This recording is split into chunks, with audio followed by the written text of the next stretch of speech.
はい、地球の模型南條です。今日もとっくん来てくれてます。お願いします。お願いします。今日はですね、ここわかります？とっくん、現実の世界に、明らかにバーチャルな雰囲気ほら、なんかほらもうめっちゃ脳がバグるこの時点で、すごいですよねこれ。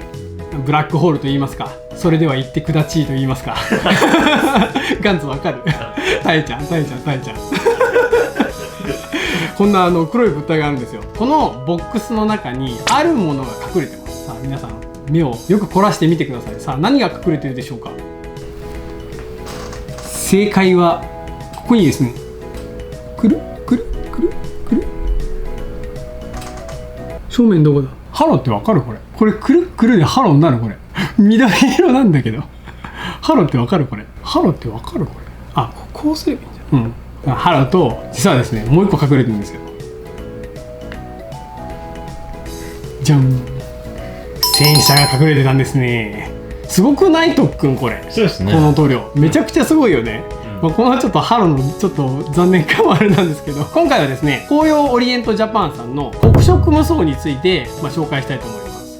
というわけで改めまして、今回はですね、紅葉オリエントジャパンさんから出ている黒色無双について紹介していくんですけども、この会社すごく面白くて、内面反射と戦う会社って書いてあってとにかく反射と徹底的にね戦う会社っていうね。反射？はい、違う反射違ういろいろあるね。確かに戦うけどそんなね漫画みたいな会社じゃないんですね。そこのトップページがですね、ブラック企業って書いてますからね。そういうといよいよなんかそっちな気がしてくるね。ホームページ面白いんで見てくださいね。というわけで黒色無双がどういう塗料かと言いますと、可視広域全反射率っていうのがあるんですよ。特に可視広域全反射率、これがですね 0.7% ですね。要はめっちゃ黒いっていうもうそういうね理解でいいかなと思うんですけど、世界一黒い水性アクリル塗料なんですよ。どんな特徴があるかというものをいろいろ僕なりにも調べてきたので、それをご紹介できたらなと思います。この黒色無双を、どういう風に使うかと言いますと、エアブラシとか、あとは筆塗りも OK です。で、エアブラシの場合は、塗料が10に対して水が3から5ぐらいの割合で希釈してもらったら、エアブラシで拭くことができます。筆塗りの場合は、そのまま塗ってもらってもいいですし、でちょっと粘度があるので、気になる方は少し水を入れてもいいんですけども、僕は全然そのまま水で希釈せずに塗って全然問題なかったので、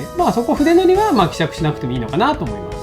エアブラシで拭くときはちょっとコツがいって、いっぺんに塗膜を厚く拭くんじゃなくて、薄く何度も重ね拭きをした方がうまくいきます。光沢が出るほどいっぺんにバーッと最初僕拭いたりとかしてたんですけど、こんな感じになるんですね。いや黒いじゃんって思うと思うんですけど、これ薄く何度も重ね拭きしたやつがこれなんですよね。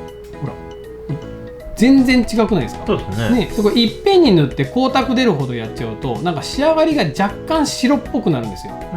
それでも黒いんですけど、やっぱりこっちを見ちゃうとね、もうなんか面白いね、これね CG みたいなね黒ができるわけですよ。エアブラシで拭くときに塗料が10に対して水が3から5っていう話をしたんですけども、僕は0.5 の口径のエアブラシで拭いたんですね。それでもちょこちょこ詰まるんですよ。やっぱ塗料がいっぺんにバーッと拭く分にはいいんですけど、少しちょっと仕上がりを確認したりとかで、その拭くのを休憩するとすぐ先端が固まっちゃって、拭こうと思ったら出が悪くなったりとか、結構詰まりやすい塗料なんですね。メンテナンスしながら少し若干ストレスがいっぱい拭いたんでね、今回僕ね、これを解決するいい道具がありまして、じゃん。前回ですね、地球道チャンネルでも紹介いたしましたガイアノートのイージーペインターですね。これを使うとですね、マジでストレスフリーですよ。これ恐ろしいほど簡単に拭けます。もうなんなら黒色無双はイージーペインターで拭いてくれとでも言いたい。もうこれだけで動画1本作りたいぐらいめっちゃ迷惑そうな顔してますけどね、多分いやこれね、本当にイージーペインターおすすめですよ。もうすっごい簡単に拭けました。薄く何度も重ねるっていうところでもこれ粒子細かくね綺麗に拭けますんで、これだと失敗が減るんじゃないかなとおすすめです。過去の動画もねぜひチェックしてくださいね。はい、宣伝でした。それでは次に他のメーカーさんが出しているブラック、今回タミヤさんのラッカー塗料を使ってみたんですけども、ツヤありとツヤ消しと半ツヤね、でそれを吹いてみたんです。それと黒色無双がどれぐらい違うのかっていうのをちょっと比較してみたいと思います。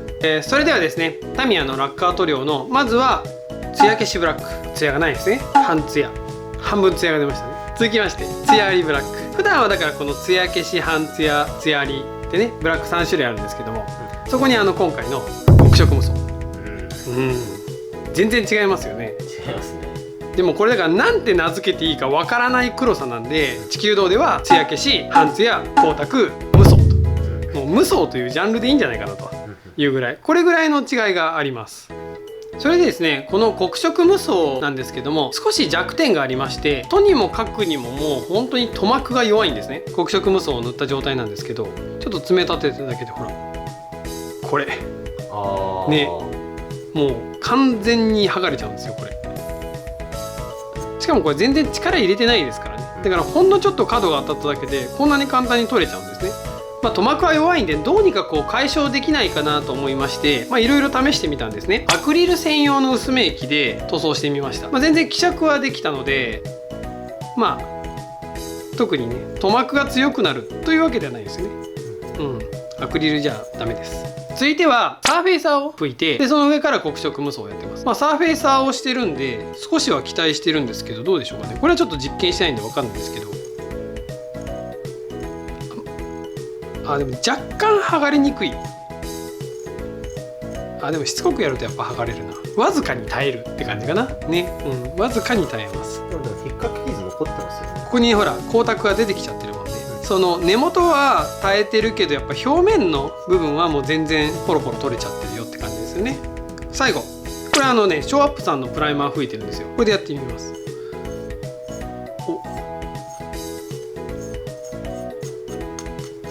引っかき傷はどうしても出てますけど、その下地が出ちゃうほど激しく剥がれたりはしないですね。というわけでサーフェイサーとかプライマーを吹いてから黒色無双をやったら、ほんとちょっとマシになったぐらいで、結局引っかき傷とかは残っちゃうんですね。なのでその下がダメなら上はどうだろうということで、今度はクリア塗装をしてみたんですね。これをしてみたのがこちらです。なんか全体的に白っぽくなっちゃってるの分かります？そうですね。この質感はこの質感で全然面白いんですけどね。ただ黒色無双の効果かって言われると効果は出てないんですよね。だからCG みたいな効果は出てきませんので。ただ個人的にはこの半艶感はすごい好きなんですけどね。でもクリア塗装してしまうと黒色無双の味は完全になくなってしまう。最後洗浄方法についてなんですけども、エアブラシとか塗料皿、エアブラシの方はツールクリーナーで綺麗に洗浄することができます。筆塗りの場合は、水で洗ってもいいですし、同じくツールクリーナーで拭き取ってあげることができますので、洗浄はツールクリーナーがいいかなと思います。それでは黒色無双の僕の思いつく遊び方といいますか、まず背景のプラ板とスタンドを黒色無双で塗装したんですよ。どうですとっくん、これめちゃくちゃ浮いて見えません？ね、わかんないですね。すごいよね。模型の展示会とかでもしっかり黒い箱で囲っとけばほんと浮いて見えますから、会場の遠くからでもなんだ黒い塊はで、この中にやっぱメタリック映えますよね。これはお客さんの作品なんですけど、めちゃめちゃかっこいいですよね。これはいいね。台座に寄ってみましょう。ズームで全然見えないですね。そうなんだ。すげえ、本当だ、全然見えない。これがもうだから反射 0.7% ってことですね。全く光を反射させていると。でですね、今回使った台座はこんな台座を使ってましたと。全く輪郭が分からなかったと思うんですけどね。これが黒色無双のこれ面白いですよね。本当ね、いい遊び方だと思います。ほら、かっこいい。いいね。これ展示会で目立つこと間違いなしだと思いますよ。はい。続きましてはこういう遊び方。どうですこれ、とっくん。内部フレームが外に割と見えている機体を黒色無双で塗ると外装部分だけが浮いて見えませんか？これはちょっと見せ方としてはなかなか斬新じゃないかなと思いますね。だから他にガンダムシリーズでいくとエイジのベイガンとかオルフェンズのねバルバトスなんかも結構かっこよくフレームだけ浮いたような表現できるんじゃないかなと思います。これね、ほんと結構気に入ってるんですよ。ブレイブがもともと好きなんですけど、こういう感じになるとね、なんか余計かっこいい部分が引き立ってると言いますか、この華奢さがねより引き立ってね、僕はすごい好きですねこれね。というわけで、いろいろ紹介と、自分がやってみた遊び方ですね、いろいろご紹介させてもらったんですけども、改めて商品の名前がですね、紅葉オリエントジャパンから出ております黒色無双。これ扱ってるお店は少なくてですね、地球堂ちゃんと扱ってますから、これ地球堂では税込み2640円で売っております。で、結構ボトルが大きいんですよね。ほんと結構量があるのでいっぱい遊んでもらえるかなと思います。興味ある方はぜひ地球堂まで遊びに来てもらえたらと思いますので、あと僕が塗ったものもね全部お見せしますので、ぜひぜひ地球道に来てもらえたらと思います。で、あとは黒色無双を買われた方で、例えばこんな遊びが面白かったよとか、そういったのもまたコメント待っておりますので、いつもコメントありがとうございます。またコメントもお待ちしておりますので、よろしくお願いします。あと最後ですね、実はこの3日4日ですね、もう一生分ぐらいの黒を吹きましたので、僕いろいろな模型を真っ黒にしたので、ここはね特訓の編集に任せて最後ちょっとね遊んだ動画を流して終わりたいと思います。高評価チャンネル登録よろしくお願いします。それではご視聴ありがとうございました。真っ黒です。